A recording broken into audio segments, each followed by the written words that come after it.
streaming live via the internet, welcome to ISP Radio, your weekly source for ISP-related news, events, and interviews with industry experts. If you deliver internet via fiber optic, fixed wireless, coax, or any other way, you're in the right place. And now a brief word from our sponsors. Link Technologies Incorporated provides the lowest priced Microtech products in North America, as well as Wade Towers, Mimosa, Cambium, Ubiquity, Nettonics, and a host of other products and services to be your one-stop shop for your ISP needs. Visit www.linktechs.net. That's LINKTECHS.net for more information. TowerCoverage.com, providing online RF coverage maps with website integration. Stop rolling your trucks for every site survey and start doing installations. Visit www.towercoverage.com now. And now we'd like to present our hosts, Steve Grabiel and Dennis Burgess. Welcome to another edition of ISP Radio. I'm your host, Steve Grabiel, broadcasting the show from Moriarty, New Mexico, and my co-host Dennis is producing and co-hosting as well from Missouri. How you doing, Dennis? Oh, doing good. It's hot here. Oh, yeah, it's hot and miserable here. It's going to be like 100, I think. I think our heat on decks today is going to be like 112. Right. Well, we don't have the humidity, thank goodness, and I can sleep at night without the cooler. Yep. And no rain in sight. Yeah. Well, maybe Sunday. Gotcha. So I just got back from a tower site, replacing a radio, and had to scurry back here. So I'm just a little bit late, but that's okay. Yeah. Any news out there, Dennis, that is fit for print? Well, not really. There's really not much going on. It's kind of the middle of the year, and obviously it's July. There's really not much going on as far as manufacturers. All the new products have been released prior to now, as well as most of the new products and anything else that's going to be released that I could talk about anyway will be released probably at Wispapalooza as well. A couple really great things that's happening here. We've been working on our YouTube channel. This is the tower coverage side of things. We've actually been adding lots of videos trying to help people to understand how to use the system. You'd be surprised at how many people sit there and go, hey, they call in, they go, hey, what do I do? And, we've been trying to make the system much more easy and user-friendly, but the problem is it's a very complicated system, if that makes sense. So because of that, we've been doing training videos, things like that, trying to get all of that detail, all the information out there.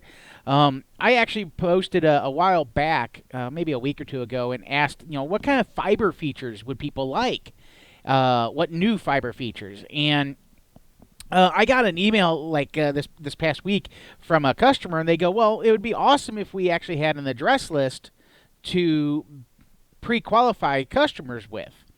And I'm like, okay, well, you can create one. You can go to your fiber map and download an address list, just like a coverage map. Obviously, you do have to pay for those because we get charged per record for them. So the difference was that they wrote me back to like, well, when did you add that feature? And I'm like, it was, I don't know, like a year and a half ago or something like that. And they're sitting there going, oh, holy cow, we've been messing with this thing for forever, trying to figure this out, and you've already had that feature built in. And that's one of those things. The other thing we're working on is a new skinning and menu system to really help users understand. Here's all the feature sets. So we're literally going to have a left menu system that will have all of our features listed in there, and they will be able to use that menu system very extensively.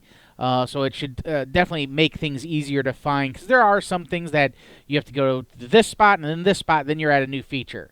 And it's kind of complicated and such. So we're working on that as well, in those types of things.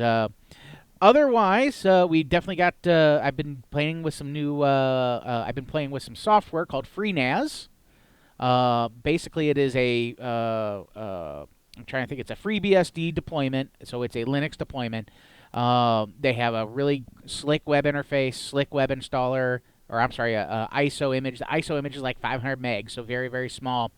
Um, but one of my very first tests with it, originally I tried this about 2 years ago, and I didn't think it was well defined enough for me to use into a production environment.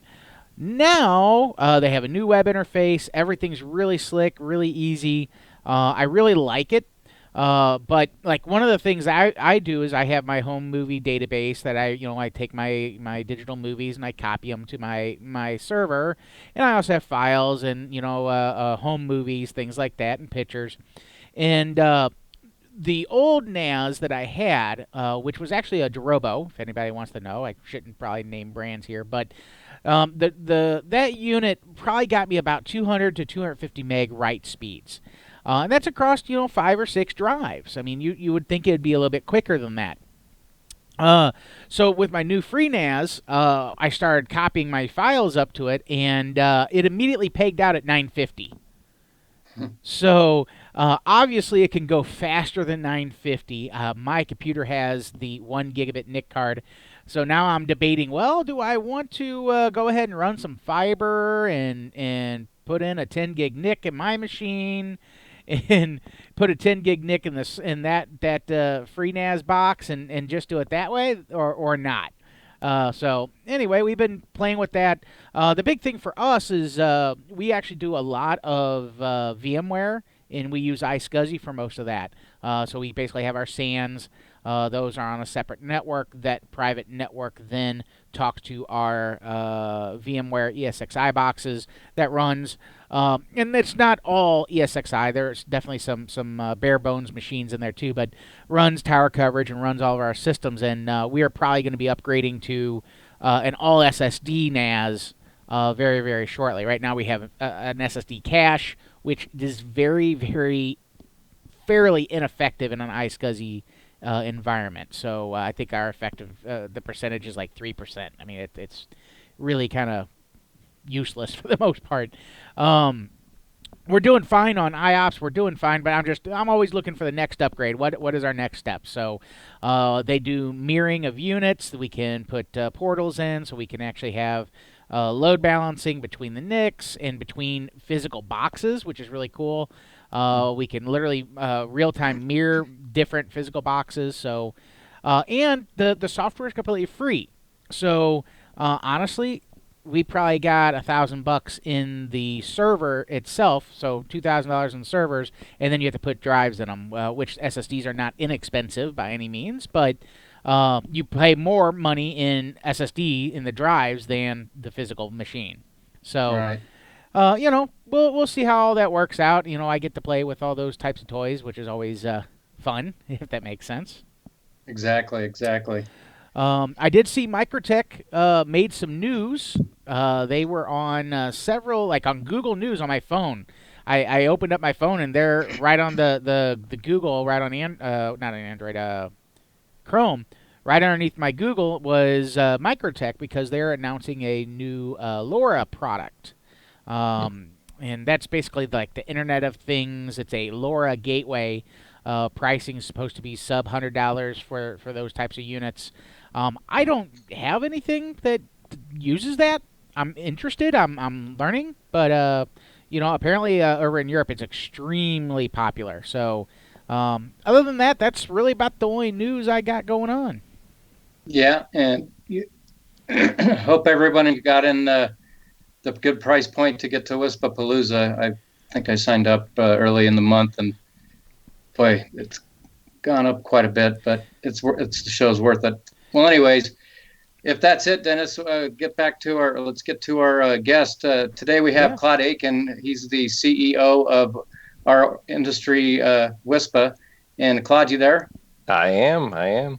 So, Claude, can you tell us all things WISPA and what's going on with the industry? We kind of talked to Stephen Coran a little bit, and maybe could just elaborate a little bit more on what he talked about. Yeah, sure. No, absolutely. So thank you both for having me on again. I think it was probably about a year ago. That's the last time I was on the show. So thanks for having me back. I think it was about a month ago that Steve was on, kind of talking about all things Spectrum, all things FCC, all things DC, and actually a lot has happened since then. In some areas, CBRS, not so much, unfortunately. Things still seem to be somewhat held up there. I just saw another news blip today that the NTIA wants to do some more SAS testing before they're comfortable with ICD. So, we're still kind of waiting for that process to finish. And, I know a fair number of WISPs have been queued up with various SAS providers to participate in the initial commercial deployments. So we're just hopeful that those move along quickly, because the sooner those are wrapped up, that means the sooner we get to all of that new GAA spectrum that's out there. One big development was on the 2.5 gigahertz spectrum. The FCC proposed an order there. When the draft was first released, they were going to auction off that spectrum, county-sized licenses, but a 100 megahertz channel and a 16.5 megahertz channel. And we took a look at that and said, that's not going to make much sense for WISPs. So we were able to effectively get the FCC to change that split that 100 megahertz channel into two, and add in some small and rural bidding credits that I know Steve talked about the last time that we were successful in getting into the CBRS item. So we're every day trying to make some positive changes to things that the government is doing to make it more accessible to WISPs, particularly on the spectrum side of things. The C-band spectrum continues to be a hot topic right now in DC. That's the 500 megahertz of spectrum that's currently allocated to satellite earth stations for video downlink and other services. Mobile industry is pushing pretty hard to get all of that cleared and auctioned off. We're trying to make sure that they're for whatever spectrum is left, hopefully somewhere in the 200 to 300 megahertz range, that we're able to share that with the earth stations. And we actually co-sponsored a study that was rolled out, just a couple of weeks ago, that done by Virginia Tech and co-sponsored by WISP, Google, and Microsoft, that shows that the current protection zones for those earth stations are significantly overprotective, that we can go down to as close to 10 kilometers away from the earth station, sometimes even closer, and thus freeing up enough land mass to serve another 80 million Americans with C-band spectrum. So we're hopeful. We filed that study with the FCC. We're hopeful that that's another thing that'll move the needle to, acquiring some, licensed point-to-multi-point, Part 101 coordinated spectrum in the C-band for WISPs. That's one thing that we've been spending a lot of time on here in DC. So that's kind of the quick update on spectrum stuff. I know Steve also mentioned 6 gigahertz. That one's still kind of chugging along. We're hopeful that continues to move forward. Some of the commissioners have been pretty friendly in saying that they think that this needs to be made available for unlicensed while protecting incumbents. I know there's some WISPs that have some 6 gigahertz point-to-point links out there that they obviously want protected, but we can also if we could get access to several hundred megahertz of unlicensed spectrum while protecting those incumbents, that would be we think that would be a fantastic win for WISPs. So I got a question for you. Sure. Go for it, Dennis. So on the EBS band, so this is the 2.5 band that has been sitting for the past 20 years. Yeah. extremely underutilized inside even most rural markets. Period. I believe like the local school in my county has an EBS license. They have never done anything with it, Right. nor have they leased it to anybody else. Um, my question is, first off, how big is the EBS band total? Well, it depends on how much you include. I mean, there's the BRS band that's immediately adjacent to it, but the EBS has about 120 megahertz of spectrum in it. Okay. So, was there any considerations or was there any thought plan of them? Obviously, they're wanting to auction that because that's money to the FCC and to the government. Sure. That's basically kept off the books, and they can do whatever the heck they want with it. So they want to auction it. Imagine that. But my next question is was there any thought to taking that EBS band? What happens if there's a county that doesn't sell? Does it go to unlicensed? Or can we propose that it goes to unlicensed?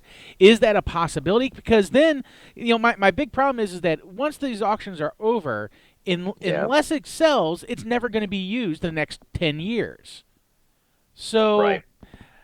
I definitely have a problem with, the government wanting to sell it and then it not selling in a particular county and then never ever doing anything else with it for the next 10 or 20 years like they have done it in the past.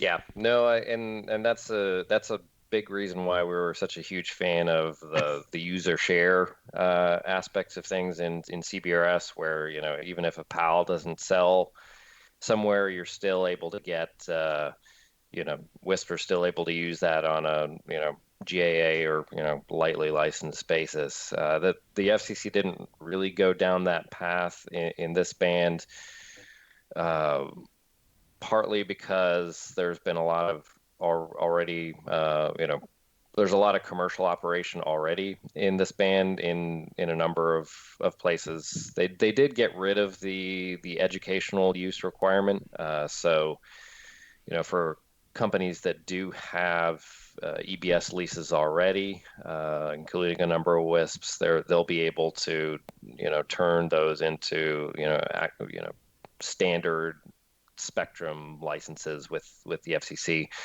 But since a lot of those licenses are not, well, they're either held by Sprint or by WISPs or some other companies, it's not a band that's going to be, in my opinion, something that many of the large nationwide mobile providers are going to be interested in, because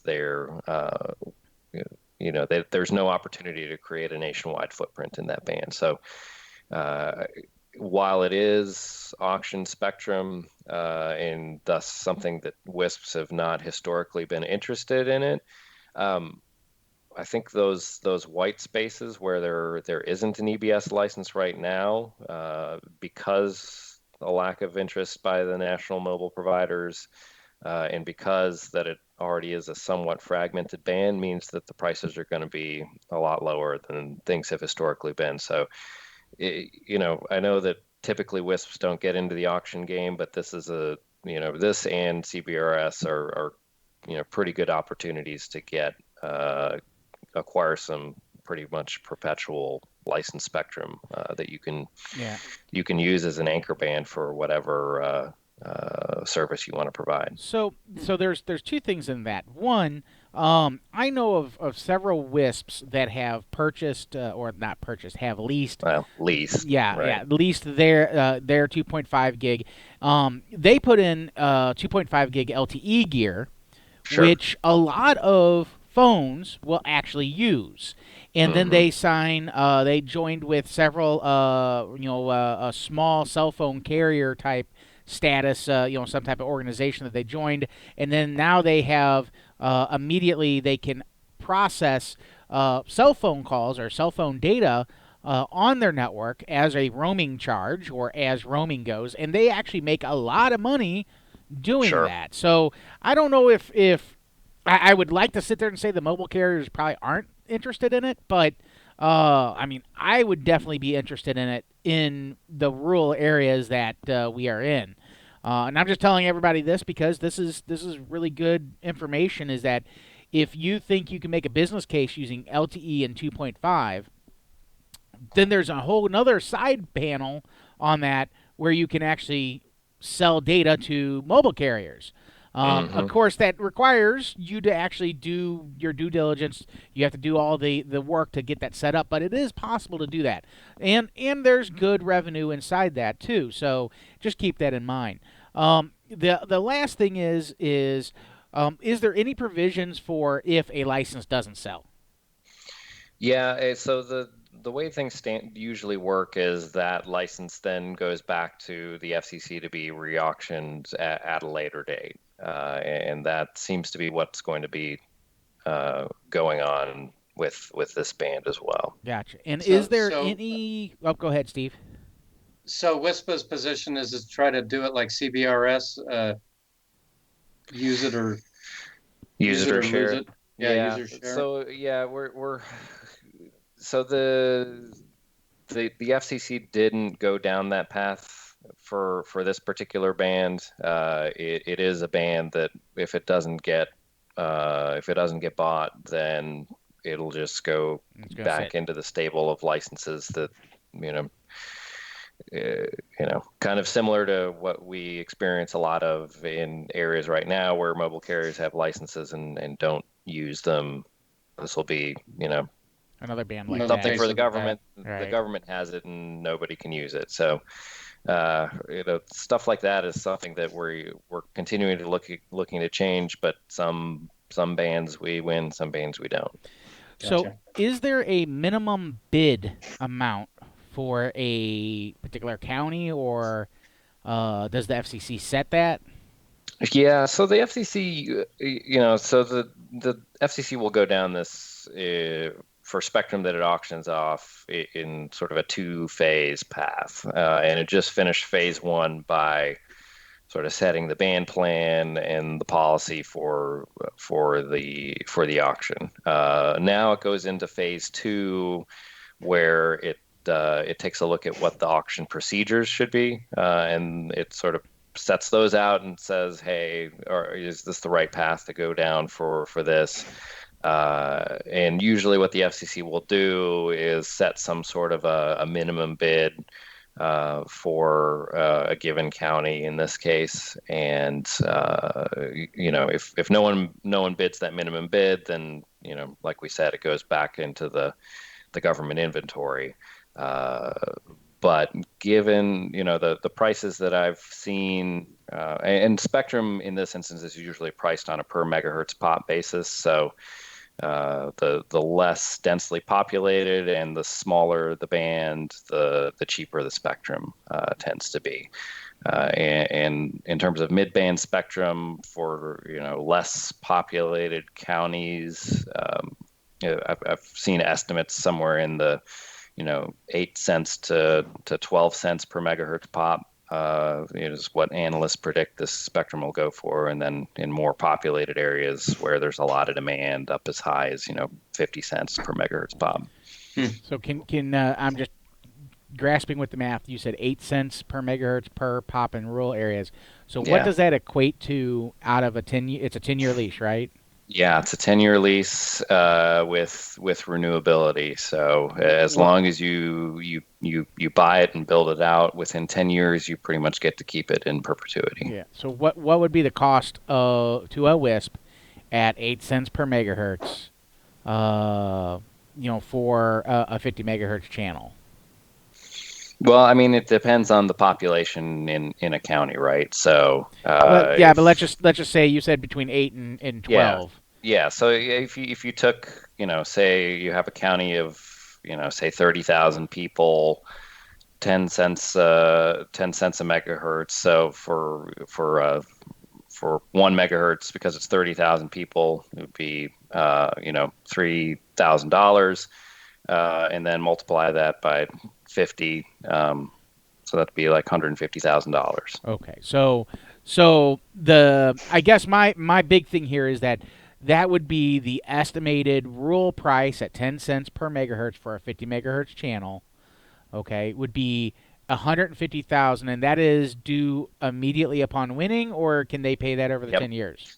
Well, another important thing to remember is there's these small business and rural bidding credits that you can also qualify for. So that's either a 15 or a 25% discount off of that. But that is all due once you win. But again, important to remember that a lot of financial institutions will view spectrum as a long-term asset and will lend based on the evaluation of that asset. So well, and I just did the math. I mean, we're talking basically 150,000, and that's 15K a year, and for 15K a year you get 50 megahertz of your spectrum that if anybody else runs on, you can run them out. You can have FCC action. You are protected inside that aspect, inside that county. And again, this is just a hypothetical. But whenever I look at that, that's relatively inexpensive. I was hoping that you were going to say that maybe they wouldn't put the minimum bid on, and I could bid $1,000 a year, so 10 grand. And if nobody else bids, I get it, and then I can figure out what I want to do with it. Right. But you never know. I mean, I was just curious on how that all worked. I'm sure that there will be probably people bidding, 30,000, 40,000, 50,000 for the license just to sit there and get over the minimum bids, so that if nobody else happens to bid on it, then they will get it by default, and then they can do whatever. Again, they can sell it, or that's something else, is that you can actually sell it to business entities now. So I was just curious because, like I said, I really hate to see what I would call decent spectrum, especially with the amount of frequency spread we actually have in it, to not be used. And I know that there's probably going to be some operators out there that they're going to say, well, if it's not licensed, then can I use it? And that's a whole other ball game. And technically, the answer is no. You're not supposed to. Yeah. But whether or not they do or not, that's them. But I'm just making sure that we understand how the rules are and how it needs to how it's going to work. Yep. So no, that's very important to remember. And I know that a lot of WISPs haven't gotten into this game, but with this one and with CBRS, those are prime opportunities for folks to acquire protected spectrum at costs that are much lower than we have seen for spectrum auctions in the recent past. Yeah. So I guess, Steve, do you have any other questions on the 2.5 spectrum stuff? So in the 2.5, who would that all be, like LTE gear strictly, or are there any manufacturers that WISPs deal with currently that sell equipment? Yeah, point to multi-point. Yeah, I think there is. I do not know. I don't recall right off the top of my head who does it, but I know there are a couple of WISP-specific manufacturers that do offer 2.5 gear, because I know a couple of the larger WISPs actually do have leases for 2.5 spectrum. Mm-hmm. So there is a point to multi-point market. I can't remember off the top of my head who manufactures those. Yeah, well, gotcha. I mean, we as far as LTE gear, I mean, we sell base cells. They have 2.5. I guarantee you, there's other manufacturers out there that has that as well.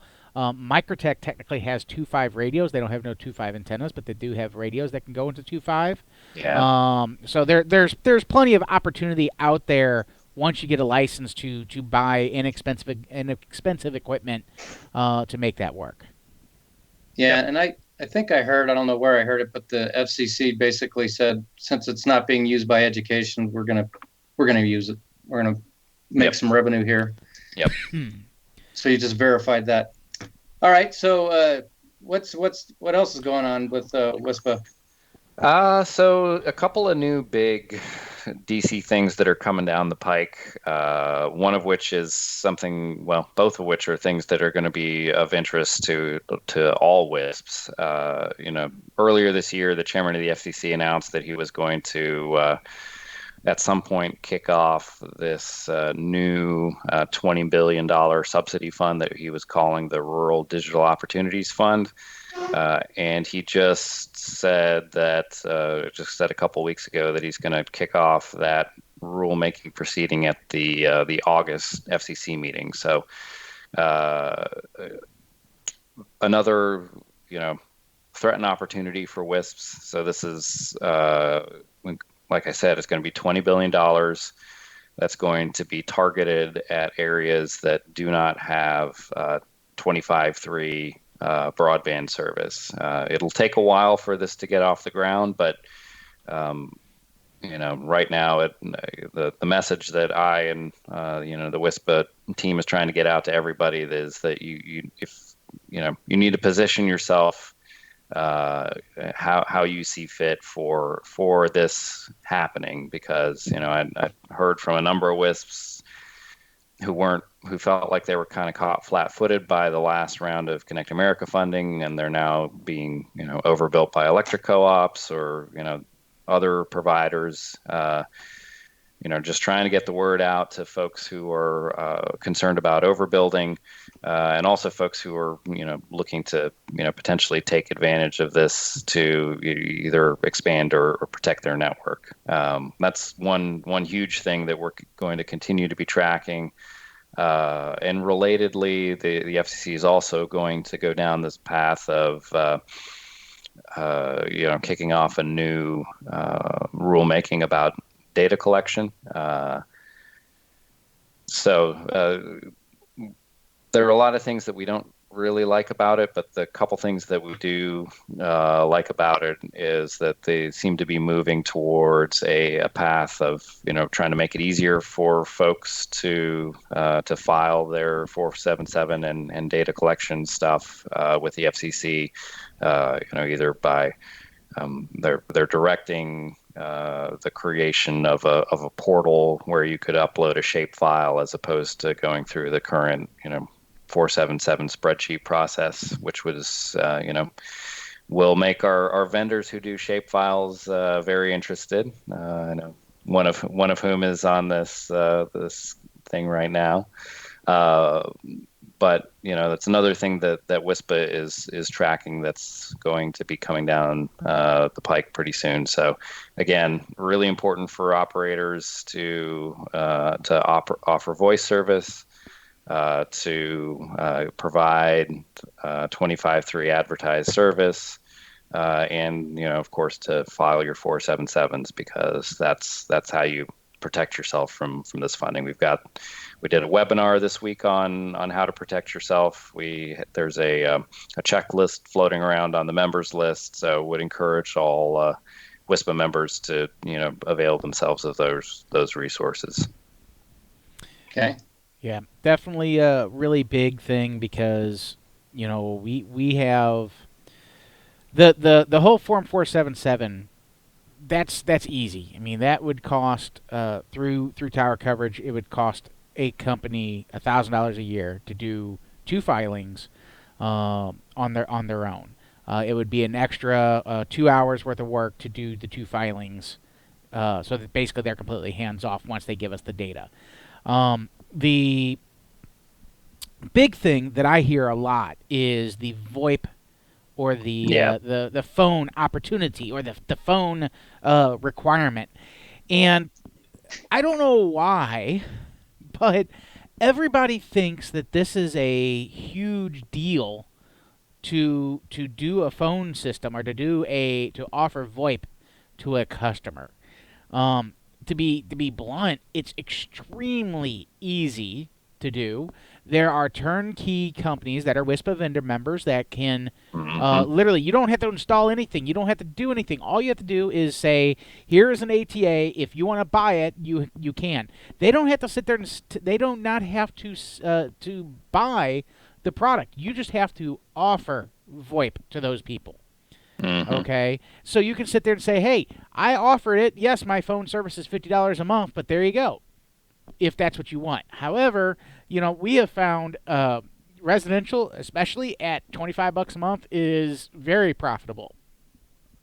Our average cost per line is like $3. Okay, so now you have the ATA cost, you have install and support costs. Those actually cost more once you get up to any type of scale. So it's not complicated to do. If you want to do it in house, if you don't have servers, you don't have to do it in house. You can set up a asterisk box out on the cloud and just offer it that way. That's perfectly acceptable.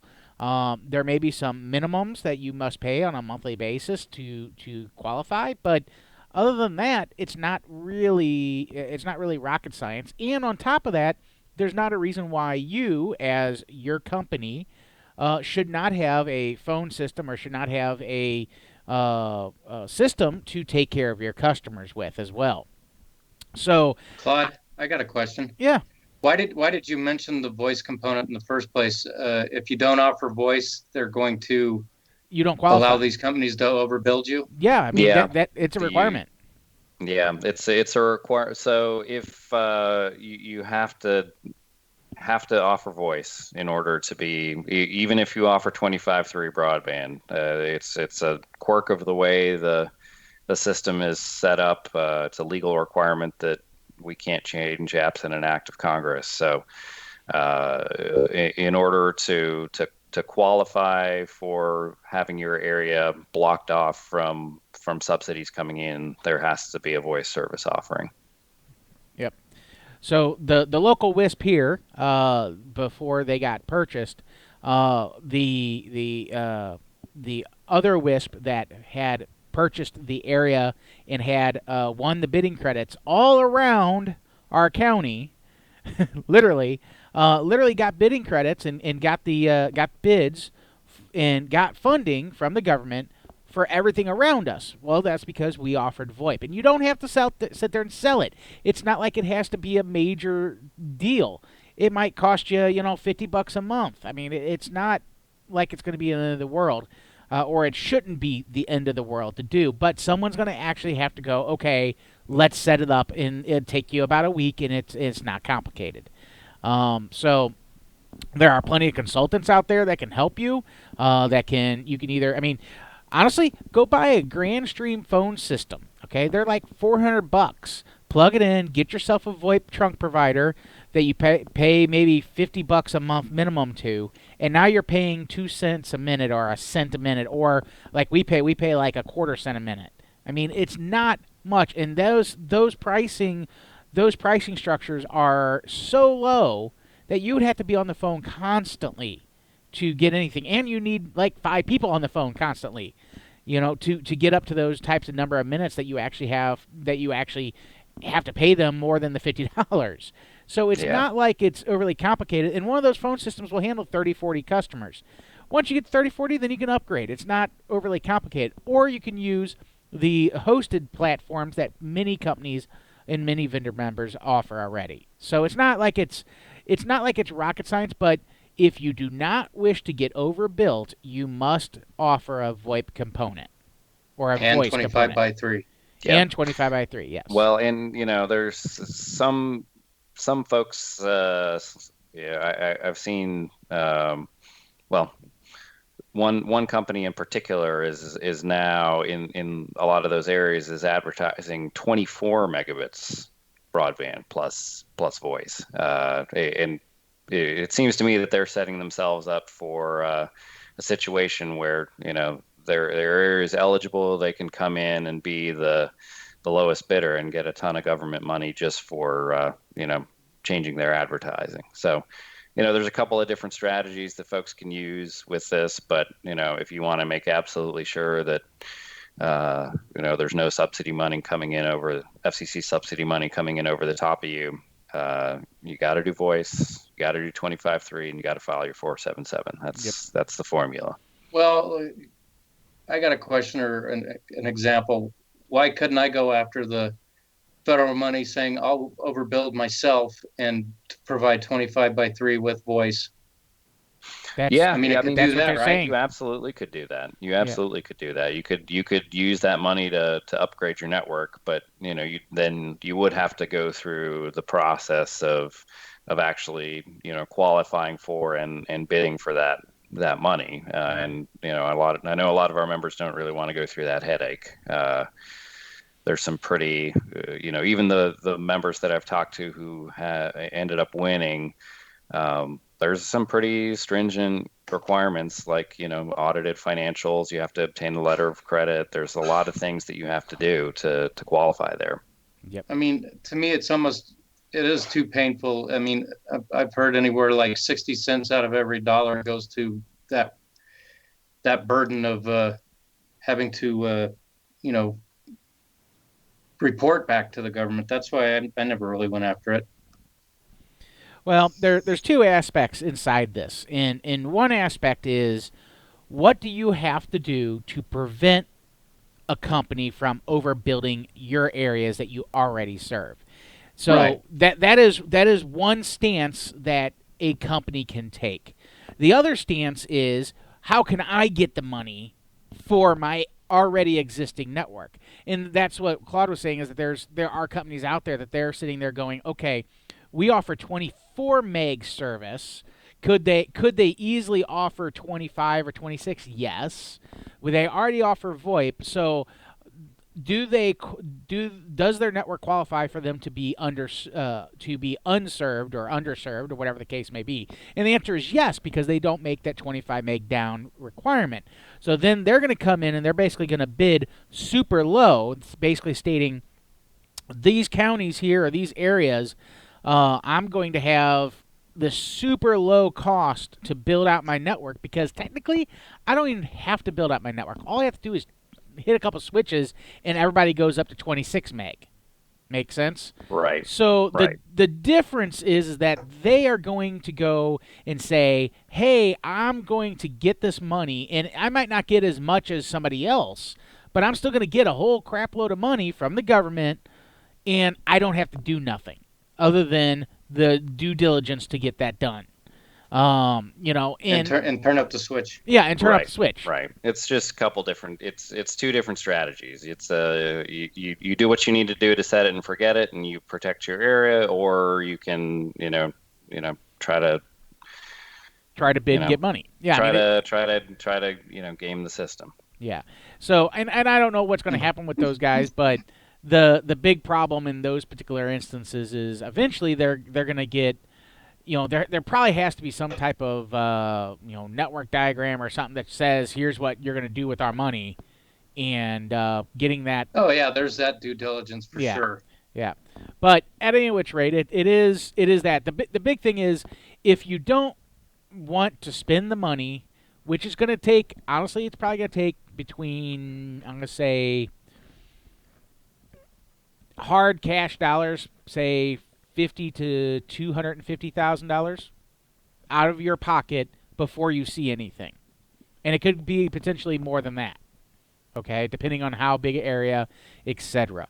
I know some companies that they ended up hiring two lawyers, full time for $150,000 to $200,000 each. And don't get me wrong, they won money and they won a lot of it. But the difference is that that's what they had to do to get those wins to get all that to work correctly. So if you want to do something, you're still going to have to hire somebody to do the compliance, or you're going to have to do it, and that's still a direct cost to you. So Right. if you don't, the big thing, file your Form 477, and you must offer VoIP as well as the 25 by 3. Simple as that. That's all you have to do, and then your areas will not be overbuilt, or supposedly won't be overbuilt by a competitor. At least that's the goal anyway. Yep. That's the short of it. That's So the short of it. yeah, and like Missouri State, they are doing the mapping project, and it's producing some interesting data. I don't know if it's better or worse. Obviously, it should be better, but it's a lot. It's a lot of data that they have to pull in, and I'm not positive that is it going to be better than what we have. Most likely, yes, because it actually uses actual areas that you actually can cover versus, some of these census blocks, they may be several square miles because there's not that many people. And I think it's 10,000 people per census block or something like that. Yeah, roughly. Yeah. So, they try to keep it as that. And if you're out in rural America where, you're in Montana, you might have a census block that's 100, square miles because there's nobody out there. You see what I'm saying? So the difference is if you cover one part of that, then you actually have to say, hey, I actually cover everywhere inside that census block. So doing the census blocks is probably not the smartest move that anybody's made, but it did serve its purpose at that point in time. So we'll go from there.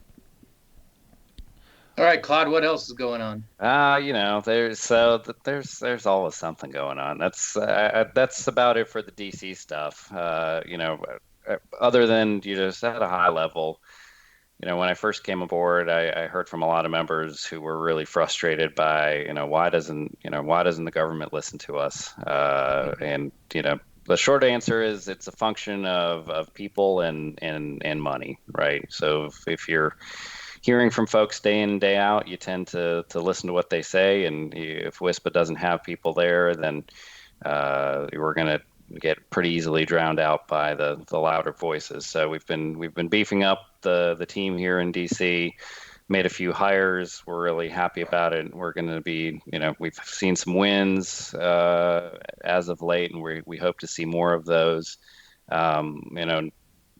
We spend about 0.2% lobbying what the big guys do. So, considering what we're able to accomplish for that, I think it's pretty impressive.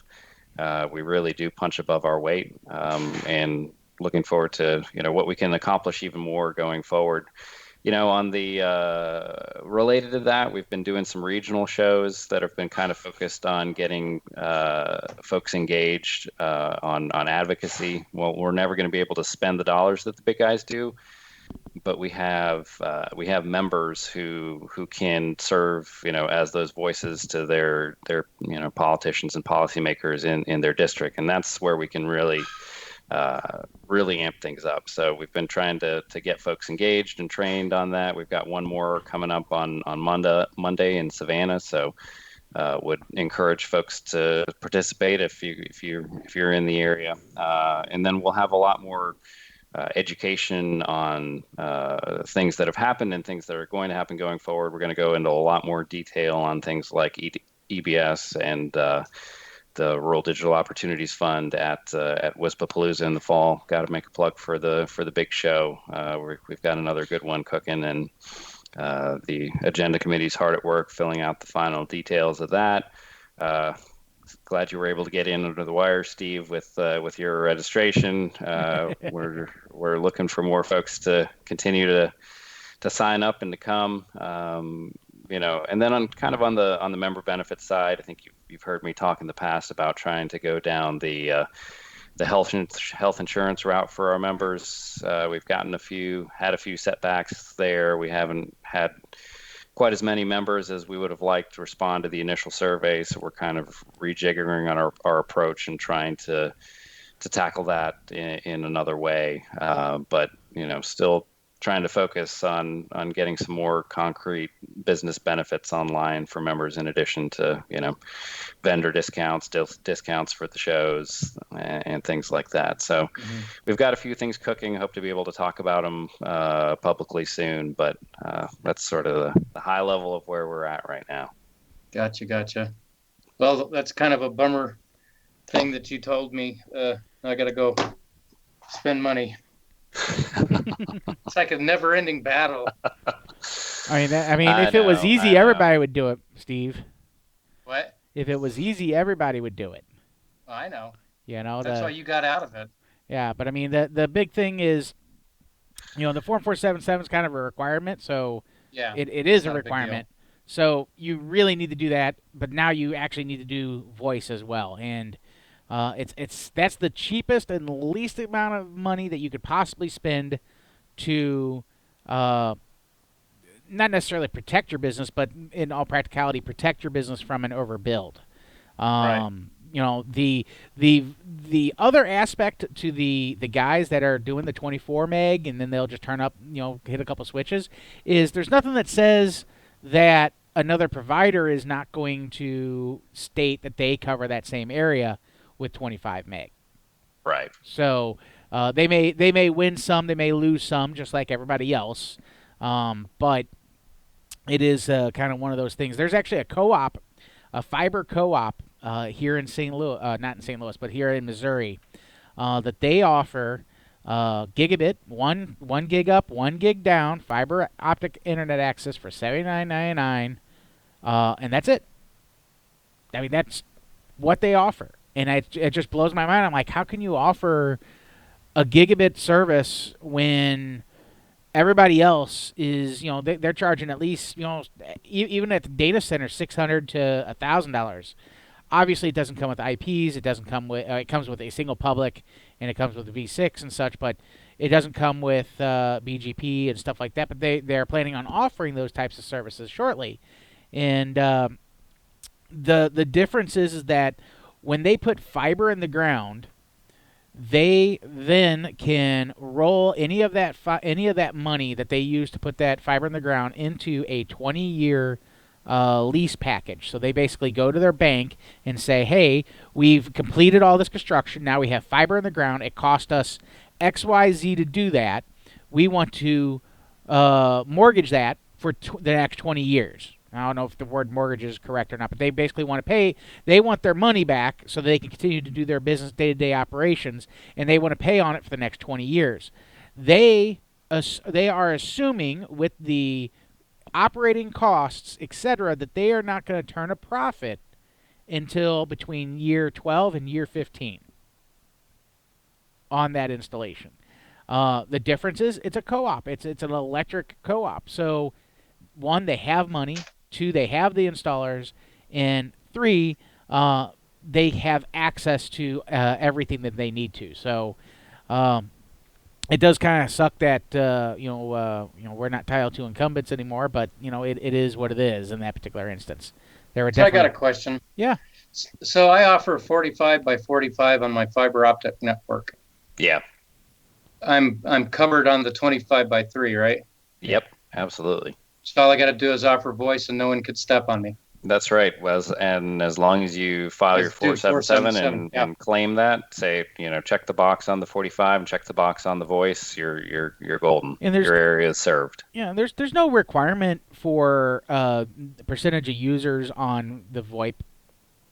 Nope, it's just an offer. Yeah. Both of them are. And it doesn't matter. I mean, you can sit there and say, "Hey, we'll offer VoIP service to everybody, but we're going to charge $35 a line."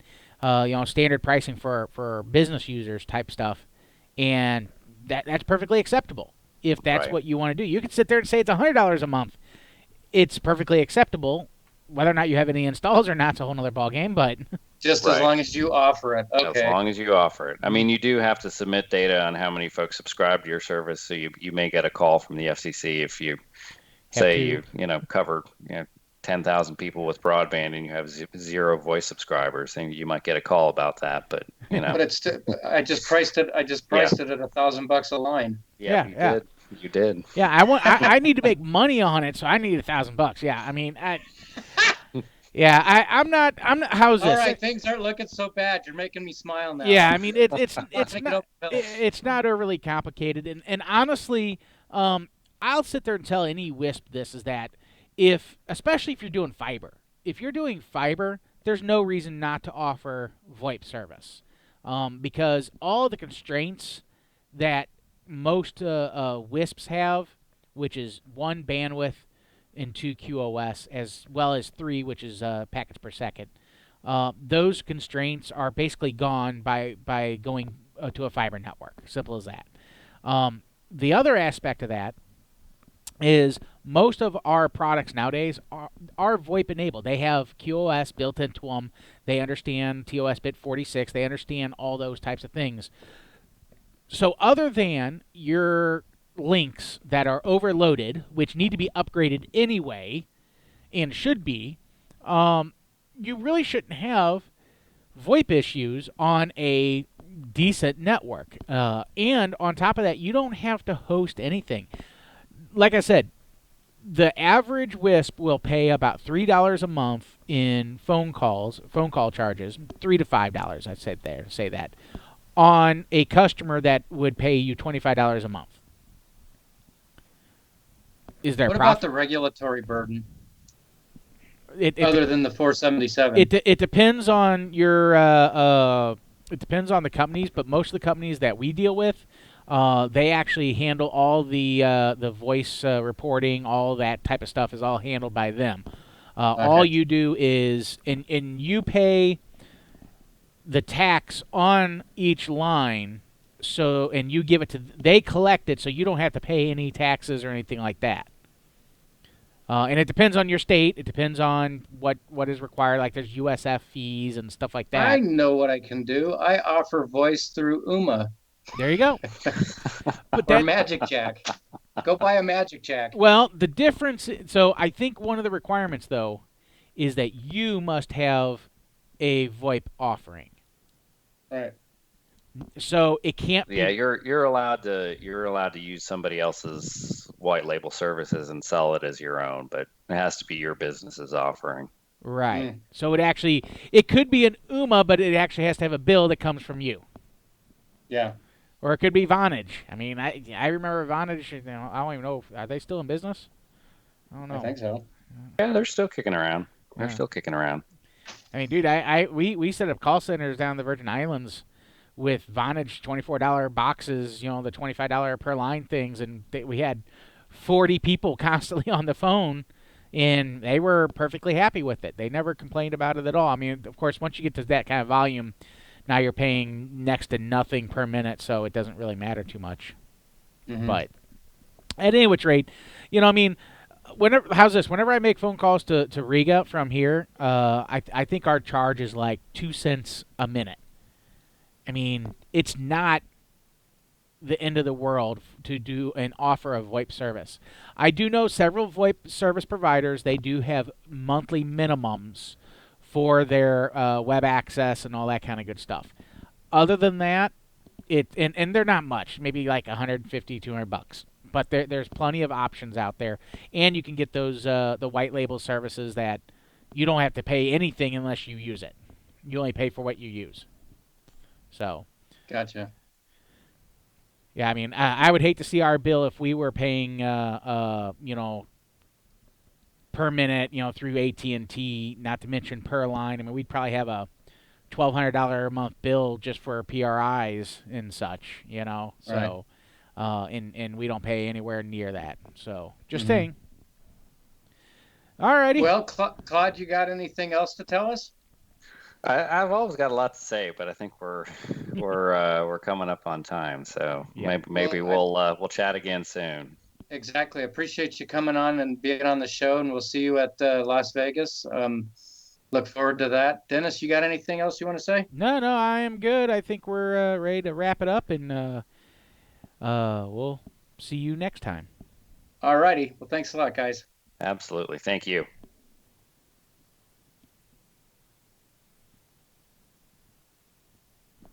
Thank you for listening to ISP Radio. We hope you've gained new insights and additional wisdom in our industry as well as your business. Please remember to visit our show sponsors via the links on ispradio.com. If you're interested in becoming a show sponsor, contact us at sales@ispradio.com. Now go out there and push those packets as fast as you can. Good luck and Godspeed.